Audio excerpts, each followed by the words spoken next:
Hello, once again, welcome back to our new lecture. I think it's lecture 4. Last time हमने जो cover किया था यहाँ तक कवर कर लिया था बेसिकली जो चीज़ हमने पढ़ा। अगर उस लेक्चर को लगाओ में हमने क्वेश्चन भी बताया था। बेसिकली ये पेपर लास्ट के 3 पेजेस बहुत इम्पोर्टेंट है। ये भी अपने आप में इम्पोर्टेंट रखता है, इसे हम लास्ट में कवर करेंगे डिसऑर्डर के साथ। अभी मैं थोड़ा ना तुम्हें कुछ एक विजुअलाइज कराना चाहता हूँ जिसके लिए अपन एक स्लाइड यूज़ कर रहे हैं। ठीक है, देखो तुम्हें जो मैंने पढ़ा दिया इसको तुम समझना। ठीक है, इसमें क्या क्वेश्चन पूछेगा, कुछ भी नहीं पूछेगा। जो क्वेश्चन पूछना था वो पूछेगा बुक से, बट मैं तुम्हें एक विजुअलाइज कराना चाहता हूँ विलाई को थोड़ा डिटेल्स में, कि आखिर विलाई तुम भी समझ पाओ। देखो क्या मैं समझाना चाह रहा हूँ। देखो ये ओसोफेगस है, ओसोफेगस है। ओसोफेगस के अंदर की चीज़ें मानो कि ये अंदर है, तो इस पोर्शन को मैं काट के और तुम्हें यहाँ पे अगर इस तरीके से देखो, अगर तुम्हें मैं विलाई दिखाना चाहूँ, इसको मैंने टर्न कर दिया, मैंने इसको काटा, यहाँ से ऐसे कट करा और ये वाले पोर्शन को इस तरीके से रोटेट कराया। ठीक है, इस तरीके से रोटेट कराया और उसको फिर वापस ऐसे रोटेट कराया। मतलब मैं कैसे समझाना चाह रहा हूँ तुम्हें, ऊपर से इसे देख रहे थे, इसे ऊपर से देखेंगे तो उसको मैंने इस वाले पोर्शन को इस वाले पोर्शन को तुम्हें सामने कर दिया। जो लेयर होंगे सबसे सबसे अंदर तुम्हें क्या दिखेगा, विलाई। तो मैंने सबसे इंटरनल दिखला रहा हूँ तुम्हें। ठीक है, ये विलाई तुम्हें दिखेगा। और फूड तो तुम्हारा यहाँ से पास होएगा, फूड तो तुम्हारा यहाँ से पास होगा अंदर में, ये अंदर फूड होगा। अब फूड अंदर कैसे मिक्स होता है, कैसे ब्लड में मिक्सअप होता है, कौन सी लैक्टियल्स में जाता है, फिर वो ब्लड में मिक्स होता है, फिर वो ब्लड आगे कहाँ, एनर्जी सुनते होगा ना कि एनर्जी ब्लड से ब्लड में खाना जाता है, ब्लड में मिलके बॉडी में सप्लाई करता है, फिर ये ब्लड कहाँ जाता है। तो इन सब चीज़ों को मैं थोड़ा विजुलाइज करा देता हूँ ताकि तुम्हारी इंटरेस्टिंग बढ़े। ठीक है, ज़्यादा टाइम भी नहीं लूँगा। देखो तुम्हें एक मैं विलाई का पिक्चर बना के दिखाता हूँ। ये तुम्हारा विलाई, अगर इसको मैं किसी नॉर्मल कलर से ले लूँ तो मैं आगे रेड कलर दिखलाना पसंद करूँगा। ठीक है, ये तुम्हारा फिगर ही नहीं अच्छा बनता अपने हाथ से, कोई नहीं। देखो ये तो तुम्हारा रेड पोर्शन एनसीईआरटी में दिया है ना, ये तुम्हारा रेड है और ये तुम्हारा ब्लू है, बट में से ग्रीन शायद बनेगा। ये तुम्हें ये पोर्शन करके दिखला रहा हूँ। ठीक है, और यहाँ पे तुम्हारा लैक्टियल है। ठीक है ना, बहुत ज़्यादा रॉकेट साइंस नहीं है। अभी भी कह रहा हूँ इस टॉपिक से क्वेश्चन जो फ्रेम होना था वो मैंने तुम्हें बता दिया, ये तुम थोड़ा समझ लो, अच्छी बात है। ठीक है, देखो क्या होता है कि तुमने सुना था माइक्रोविलाई के ऊपर ब्रश ब्रश बॉर्डर होता है जिसे हम क्या कहते हैं, माइक्रोविलाई। अब जो फूड होता है ये पोर्शन को अगर तुम जूम करो, ये तुम इसको जूम करो और तुम अगर विलाई का स्ट्रक्चर देखो तो तुम इसको क्या देख रहे हो। ठीक है, तुम क्या देखोगे कि यहाँ पे ब्रश बॉर्डर है, ये ब्रश बॉर्डर को मैंने तुम्हें यहाँ दिखलाया। ये ब्रश बॉर्डर जब खाना आएगा तो किससे टच होगा, ब्रश बॉर्डर से टच होगा। तो ब्रश बॉर्डर क्या करता है, ये जो ब्लड आता है इसके अंदर ऑक्सीजन होता है, ये ऑक्सीजन यहाँ प्रोवाइड कर देता है और बदले में ये एनर्जी फिर यहाँ आता है। ठीक है, और जो एनर्जी एक्स्ट्रा होता है जो नहीं ये ब्लड इसको एब्जॉर्ब नहीं कर पाता है, ठीक है, तो वो लैक्टियल में जाता है, वो लैक्टियल में आता है। और दो ये सारे फिर आगे मिलके कंटिन्यू हो रहे हैं, देख रहे हो ये कंटिन्यू हो रहे हैं। जो इस चीज़ में एब्जॉर्ब नहीं हो पाता, इसमें एब्जॉर्ब नहीं पाता, वो लैक्टियल में एब्जॉर्ब होके आगे जाके कंटिन्यू करता है। और ये कंटिन्यू जाके कहाँ डिलीवर करता है, लीवर में। लीवर में कैसे करता है, हिपैटिक पोर्टल वेन से। देखो ये तुम्हारा रहा है स्मॉल इंटेस्टाइन, ये रहा तुम्हारा लीवर, और ये फिर लीवर वापस जाके हार्ट में कंटेक्ट करता है। तो इसका नाम क्या है, हिपैटिक पोर्टल वेन। ठीक है, ये अपना ब्लड इसमें सिक्रेशन करता है। इसके अंदर में बहुत लंबी टॉपिक है, कोई मतलब नहीं उसे कुछ क्वेश्चन नहीं पूछेगा। स्ट्रक्चर होता है, डिफरेंस होता है, ग्लूकोज जाता है क्योंकि एक्सेस ग्लूकोज का स्मॉल इंटेस्टाइन स्टोर नहीं करता, फिर ये ग्लूकोज इसके अंदर जाके स्टोर होता है अब जब कुछ एक्सेस ग्लूकोज स्टोर हो जाता है इसके अंदर, तब सुनते हैं ना glycosuria, blood in glucose in blood होता है। तो sorry, glucose glycosuria blood in urea होती है, यूरिन होता है, सॉरी। तो ये ग्लूकोज होता है, फिर यहाँ जाके एक्सेप्ट हो। तो ये चीज़ हम पढ़ेंगे किसमें, एक्सक्रेटरी में। एक्सक्रेटरी वाले चैप्टर में ये चीज़ हम बहुत डिटेल से पढ़ेंगे। तो यहाँ पे मैं बेवजह मैं तुम्हें कंफ्यूज नहीं करूँ, तो जो टॉपिक में गिवन इस चैप्टर में, तो मेरा मेन मकसद है ये तुम्हें विलाई के बारे में समझाने का, जो तुम्हें शायद समझ में आ गया हो कि ये कंटिन्यू करता है, फिर आगे जाके लीवर में होगा। ये चीज़ केटरी में बताएंगे कि डायबिटिक मेलाइटस, डायबिटिक इंसिपिडस क्या होता है। तो इस केटरी में ये चीज़ तुम्हें और आई थिंक क्लियर होगा इंशाल्लाह। तो इसके लिए तुम घबराओ मत कि मैंने यहाँ बता के कन्फ्यूज़न डाल दिया है। कुछ मत डालो, बस इतना जानो कि ये लीवर में चला जाएगा। इसके बाद तुम वहाँ पढ़ोगे कि लीवर में जाएगा, लीवर में जो वेन जाएगा उसकी लाइन में एनसीईआरटी डायरेक्ट ये पूछती है, hepatic portal vein line question आते हैं कि जब ब्लड स्मॉल इंटेस्टाइन से जाती है तो कौन से किस माध्यम से जाती है, कुछ वेन का नाम क्या है, तो हेपेटिक पोर्टल वेन। ठीक है, तो फिलहाल तुम्हें ये चीज़ थोड़ा समझ में आया कि कैसे कैसे होती है। ठीक है, अब हम थोड़ा आगे तुम्हें ये बताना चाहते हैं कि ये जो टॉपिक है ना, ये वाला लाइन तुम्हें बताने से पहले मैं तुम्हें ओवरव्यू समझा देता हूँ, ताकि तुम्हारे लैंग्वेज बेस्ट में समझ में आए, बेस्ट तरीके से। ठीक है, लिपिड जो होते हैं ना वो डबल मेम्ब्रेन होते हैं। ठीक है, कैसे, ये लिपिड का ऊपर वाला स्ट्रक्चर, ये लिपिड का दोनों नीचे वाला स्ट्रक्चर। ये जो होता है ना, ये होता है हाइड्रोफिलिक, और ये होता है, ये दोनों पोर्शन हाइड्रोफोबिक होता है। तो हाइड्रोफोबिक, हाइड्रोफिलिक, हाइड्रोफोबिक मतलब ये पानी में बिल्कुल नहीं जाना चाहता, इनको पानी से बिल्कुल नफरत है। और ये ऊपर वाले पोर्शन तो मस्त नहाते हैं पानी में। तो ये हाइड्रो हाइड्रोफिलिक है, और ये है क्या एक्चुअल में, फॉस्फेट है, फॉस्फेट है। ठीक है, और नीचे वाला क्या है, लिपिड है। तो फिर ये क्या, लिपिड की बनी एक डबल मेम्ब्रेन है। ठीक है, तो तुम्हें मैं एक सेल मेम्ब्रेन थोड़ा डिटेल में समझाता हूँ। तो सेल मेम्ब्रेन के अगर मैं समझाऊँ तो यहाँ पे अगर मैं इसका स्ट्रक्चर बनाऊँ, तो ये हमारा लिपिड्स प्लस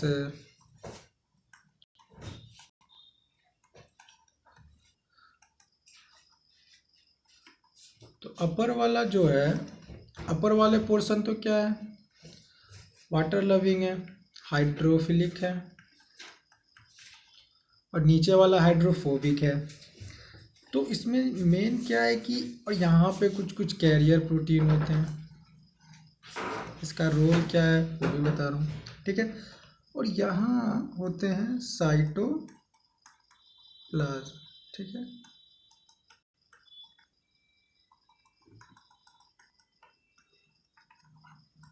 तो ये बाहर क्या है, पानी है। तो बाहर पानी है तो ठीक है, ये तो अभी क्या सिंगल है, ये तो क्या सिंगल लेयर है। बाहर पानी है तो ठीक है, क्योंकि ये वाटर लविंग है, अंदर में तो दिक्कत है। तो ये होता क्या है, आई तुम्हें पता होगा कि जो ये फॉस्फोलिपिड्स होते हैं, ये क्या होते हैं, डबल मेम्ब्रेन होते हैं। समझ आया, डबल मेम्ब्रेन क्यों होते हैं, इसी वजह से होते हैं क्योंकि इनका नीचे वाला पोर्शन हाइड्रोफोबिक होता है, ऊपर वाला पोर्शन हाइड्रोफिलिक होता है। तो अब ये क्या, इसका जो सर है ये पानी की तरफ आ गया, और ये इसको पानी से लगा हुआ है, और ये वाला भी पानी से लगा हुआ है, तो अब इससे कोई दिक्कत नहीं है। ठीक है, तो ये इसके पीछे रीज़न। अब तुम्हें ट्रांसपोर्ट की टाइप ऑफ ट्रांसपोर्ट मैं बताऊं, टाइप ऑफ ट्रांसपोर्ट होते हैं दो, एक होते हैं एक्टिव और एक होते हैं पैसिव। तो एक्टिव ट्रांसपोर्ट क्या होता है, एक्टिव ट्रांसपोर्ट वो होता है कि तुम जिसमें एक्टिवली वर्क करते हो, जहाँ तुम्हें एनर्जी रिक्वायर हो। तुम यहाँ से कभी चल के 1 किलोमीटर जाओगे, तुम्हारा क्या एनर्जी लगेगा, एटीपी यूज होगा। तो यानी इसमें ATP require of concentration against. ठीक है, और इसके अंदर क्या है, विदाउट, समझो कि तुम किसी को ऑर्डर देके काम कर रहे हो, without ATP along the concentration gradient। ठीक है, अब जो पैसिव है ना, जो पैसिव है अब ये भी दो प्रकार के, सिंपल, एक्चुअली इसको यहाँ अगर लिखूंगा तो फिर समझाऊंगा कहाँ, ठीक है। तो मैं यहाँ पे लिख रहा हूँ, ये जो पैसिव है ना,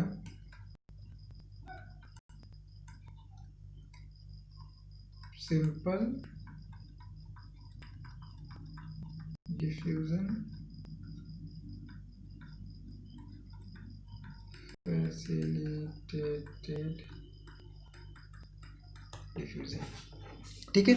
इसमें तुम्हें ये समझ आ गया कि एक्टिव क्या होता है, पैसिव क्या होता है, इसमें एटीपी रिक्वायर होता है, इसमें एटीपी रिक्वायर नहीं होता है, बस इतना ही जानो, एक्स्ट्रा नॉलेज दिमाग में मत भरो। और पैसिव फिर आगे दो प्रकार के होते हैं, सिंपल और फैसिलिटेटेड, ठीक है। अब सिंपल डिफ्यूजन का क्या फंडा है कि देखो, सिंपल डिफ्यूजन अगर यहाँ कोई कंसंट्रेशन पास करना है किसी भी चीज़ को तो सिंपल आराम से आ जाएगा, लेकिन फैसिलिटेटेड को क्या होता है कि कुछ माध्यम चाहिए होता है। सपोज कि यहाँ पर कोई भी चीज़ कंटिनेंट ज़्यादा है और अंदर वो चीज़ कम है और ये इसको बैलेंस करना है, तो ये किसी के माध्यम से आएगा। तो किसके माध्यम से आएगा? प्रोटीन के माध्यम से आएगा, इसे कहते हैं प्रोटीन। और इससे पहले लगा दो करियर, तो किसके माध्यम से आएगा? Career protein. तो समझ में आया, ये हुआ तुम्हारा सिंपल और ये हुआ तुम्हारा फैसिलिटेटेड। तो तुम्हारा पैसिव में समझ आ गया, क्योंकि पैसिव में कोई, सिंपल वाले में भी कोई एटीपी रिक्वायर नहीं और यहाँ पे एटीपी नहीं रिक्वायर, किसी के माध्यम से आता है। एटीपी मतलब जस्ट लाइक दैट खुद की वर्क, ये तो किसी के माध्यम से आ रहा है, प्रोटीन के माध्यम से। तो ये क्या हो जाएगा? फैसिलिटेटेड। सिंपल और फैसिलिटेटेड समझ आ। और एक्टिव में क्या होता है? एक्टिव में मोटर वर्क करता है। समझो कि यहाँ पर कोई एक मोटर लगा है, ये अंदर की चीज़ को बाहर ट्रांसपोर्ट कर रहा है, ख़त्म बात। एक्टिव यहाँ पे एटीपी यूज़ हो रहा है। तो क्या चीज़ें समझ आई, क्या चीज़ें क्लियर हुई जो मैं इस अब तक जो बताया उसमें तुम्हें समझाना चाहा। अब तुम एनसीईआरटी पे आओ, आई थिंक तुम समझोगे अच्छे तरीके से। देखो क्या कहता है, absorption is the process by which end product of digestion pass through the intestinal mucosa into the blood or lymph। मैंने बताया ना कि जब डाइजेशन होता है, कैसे फूड डाइजेशन होता है, जो ओसोफेगस में जो फूड होते हैं वो कैसे मतलब कि डाइजेस्टेड होके उसकी जो एनर्जी होती है ब्लड में आती है और लिम्फ में आती है। It is carried out bye passive, active और फैसिलिटेटेड मैकेनिज्म। मैंने तुम्हें अभी बताया कि पैसिव क्या होता है, एक्टिव क्या होता है, फैसिलिटेटेड क्या होता है। और यही चीज़ मैं तुम्हें डायरेक्ट पढ़ा देता तो तुम्हें पता ही नहीं पड़ता है कि ये एक्टिव पैसिव क्या बोले जा रहे हैं, ठीक है। इसीलिए तुम्हें मैंने उसे पहले पढ़ाया। Small amount of monosaccharide like glucose, amino acid and some electrolytes like chloride, ion generally absorb by simple diffusion. अब देखो, तो सिंपल डिफ्यूजन मैंने बता दिया कि सिंपल डिफ्यूजन क्या होता है। सिंपल डिफ्यूजन यहाँ पे है और यहाँ से अंदर चला आया, ख़त्म बात। तो तुम्हें एग्जाम्पल में पूछेगा which of them of the following है विच टाइप ऑफ डिफ्यूज़न, तो तुम्हें सारे डिफ्यूज़न के नाम दे देंगे और इसमें से सारे दे देंगे, कोई एक मिसिंग होगा या फिर कोई एक दे देगा। इलेक्ट्रोलाइट्स, क्लोरीन का मेनली बेसिकली पूछता है। तो तुम्हें ये सब याद, ये तुम्हें याद रहेगा जब भी तुम यहाँ से बता पाओगे कि कैसे होता है, ठीक है। फिर देखो, the passage of the substance into blood depend upon the concentration gradient. और कंसंट्रेशन ग्रेडियंट पे क्यों डिपेंड करता है, मैंने तुम्हें बताया कि जो फैसिलिटेटेड डिफ्यूजन होता है वो कंसंट्रेशन पर डिपेंड करता है, ज़्यादा से कम। However some substance like glucose and amino acid are absorb with the help of carrier protein. अब याद आया तुम्हें मैंने करियर प्रोटीन क्या बोल रहा है? करियर प्रोटीन तुम्हें बोल रहा है फैसिलिटेटेड डिफ्यूजन, वो किसी के माध्यम से होता है। तो यहाँ पे मैंने क्या बताया था कि यहाँ पे ज़्यादा है, यहाँ पे कम है, तो यहाँ पे आने के लिए क्या चाहिए? करियर प्रोटीन चाहिए। तो वो यही बात कह रहा है यहाँ पे कि क्या चाहिए? करियर प्रोटीन चाहिए। किसको? ग्लूकोज को, अमीनो एसिड को, ठीक है, ठीक है। Mechanism is called facilitated transport. और मैकेनिज्म को क्या कहते हैं?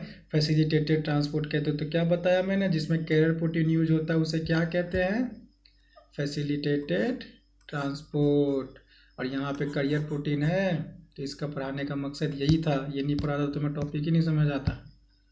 Transport of water depend upon the osmotic gradient. Water का जो ट्रांसपोर्ट होता है वो ऑस्मोटिक ग्रेडियंट पर डिपेंड करता है। Active transport occur against the concentration gradient, hence require energy. जो अगेंस्ट होता है, तो ये जो पंप जो मैंने बताया नहीं, ये पंप एक अगेंस्ट जो ग्रेडियंट होता है ये वहीं पे काम करता है, क्योंकि इसमें एटीपी रिक्वायर्ड होता है। अब देखो इसमें कौन कौन से न्यूट्रिएंट होते हैं, तो various nutrient like amino acid, monosaccharide like glucose, electrolyte like sodium are absorb into the blood by the mechanism. और इस मैकेनिज्म से कौन कौन होते हैं, तो ये सारे होते हैं। और ये पूरी लाइन इंपॉर्टेंट है, ये पूरी लाइन तुम्हें याद नहीं, समझ होनी चाहिए, और इनकी लाइन वाइज तुम्हें पता होना चाहिए। ये सारे एग्जाम्पल इंपॉर्टेंट है, मैंने कहा था इस पे चैप्टर के लास्ट के पेजेस बहुत इंपॉर्टेंट है, ध्यान रखना। क्वेश्चन उठाएंगे इधर से। Fatty acid and glycerol being insoluble can not be absorb in the blood, ठीक है। They are first incorporated into a small droplet called micelle which move into the intestinal mucosa. They are reformed into very small protein coated fat globules are called chylomicrons. तो ये जो चीज़ नहीं absorb हो पाते हैं, fatty acid glycerol भी जो होते हैं इनसोल्यूबल होते हैं, वो एब्जॉर्ब नहीं हो पाते, तो ब्रेक डाउन होकर मिसल बनते हैं, जो इंटेस्टाइनल म्यूकोसा में जाके रीफॉर्म हो जाते हैं। फिर स्मॉल प्रोटीन कोटेड, जिस पर फैट का ग्लोब्यूल कोटेड होता है, उसे हम लोग कहते हैं chylomicron, which are transported into the lymph vessel lacteals into the villi. और जो लैक्टेल्स में मैंने बोला था ना, जो चीज़ डिफाइ जो चीज़ डिफ्यूज जो चीज़ ब्लड और कैपिलरीज में नहीं हो पाता है, वो लैक्टियल में ट्राबलैक्टियल के थ्रू ट्रांसपोर्ट हो जाता है। तो वही देख रहे हो, लिम्फ वेसल और lacteal in the villi. These lymph vessel ultimately release the absorb substance into the blood stream. और मैंने क्या बोला था कि जो लैक्टियल्स होते हैं वो आगे कहाँ कंटिन्यू कर देते हैं, ब्लड स्ट्रीम में बोला ना, और वो जाके कहाँ चले जाएंगे, लीवर में। The absorption of substance take place in different part of alimentary canal like mouth, stomach, small intestine and large intestine. However, maximum absorption occur in the small intestine, ठीक है।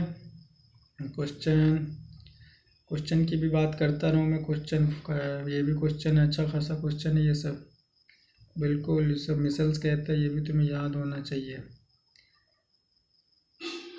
ठीक है। अब देखो समरी ऑफ एब्जॉर्प्शन और site of absorption and substance absorb. अब जो summary तुम्हें देख रहा है ये तुम्हारा ये इंपॉर्टेंट है, तुम्हें ये क्विक रिवीजन में काम देता है, और क्वेश्चन फ्रेम होते हैं, ठीक है। Certain drugs coming in contact with the mucosa of mouth and lower side of the tongue are absorb into the blood capillaries lining them. तो माउथ में तुम्हें सर्टेन ड्रग्स जो कि कंटेक्ट में आता है म्यूकोसा ऑफ माउथ, मेनली इसमें तुम्हें रिवाइज करने के लिए फ़ायदा है। Absorption of water, simple sugar and alcohol E T C take place stomach में होता है। स्मॉल इंटेस्टाइन क्या कह रहा है, principal organ of absorption of nutrient, digestion is completed है, डाइजेशन तो कंप्लीट होता है तुम्हें पता है। And in the final product of digestion such as glucose, fructose, fatty acid, glycerol and amino acid are absorb through the mucosa into the blood stream and lymph, ये भी तुम्हें पता है। Absorption of water, some minerals and drugs take place. अब तुम्हें अगर इसमें अगर देख लो क्विक तुम्हें मरना है तो यहाँ पे सर्टेन ड्रग्स पे लगा लो, वाटर से यहाँ पे होता है, डाइजेशन यहाँ कंप्लीट होता है, ये सारे चीज़ यहाँ पे होते हैं। ये इसमें से तुम्हें अल्कोहल पूछता है, और इसमें से तुम्हें ये पूछता है, ठीक है। लास्ट देखो, the absorbed substance finally reach the tissue which utilize them for their activities. This process is called assimilation. It's also a question. अब तुम्हारा जो ब्लड में जो एनर्जी तुम्हारा पहुंचा, वो ब्लड अब सारे बॉडी को प्रोड्यूस करा के हर जगह पहुंचाएगा, और तुम्हारे एनर्जी का कारण बनेगा, जिससे तुम एनर्जी मिलेगा। The digestive waste solidified into coherent ficus in the rectum initiate a neural flux causing an urge to desire it removal. अब वो सारे जितने वेस्ट मटेरियल बचेंगे वो रेक्टम में जाके टेम्प्रोरी स्टोर हो जाते हैं, टेम्प्रोरी में जाके स्टोर हो जाते हैं, और तुम्हारा न्यूरल रिफ्लेक्स स्टार्ट होता है। तुम्हें लगता है कि तुम्हें तब तुम उसे टाइम ढूंढते हो कब उसे अर्ज करोगे, तुम्हें फील होगा कि अब मुझे उसे डिफीक करना है, तो तुम प्राइवेट पैलेस ढूंढते हो जहाँ तुम उसे डिफीज कर सको। The egestion of faeces to the outside through the anal opening, defecation is a voluntary process and carried out by mass peristalsis movement. जो डिफिकेशन होता है वो मास पेरिस्टाल्सिस मूवमेंट होता है, ऐसा नहीं है कि तुम्हें फील हुआ और तुम वहीं के वहीं निकाल दिए पूरा, तो ऐसा नहीं होता। ये पेरिस्टाल्सिस मूवमेंट होता है, और वो भी मास पेरिस्टाल्सिस मूवमेंट होता है, जिससे कारण तुम सारा एकदम गंगा बहा ही देते हो, ठीक है। तो इसमें फ़िलहाल तो यही है। और तो मैं डिसऑर्डर के साथ मैं वो न्यूट्रिएंट्स वाले टॉपिक को कवर करूँगा और पीएम को अस्कर करूँगा और उसके बाद फिर वापस समरी भी पढ़ूँगा। ठीक है, till than happy learning, thank you.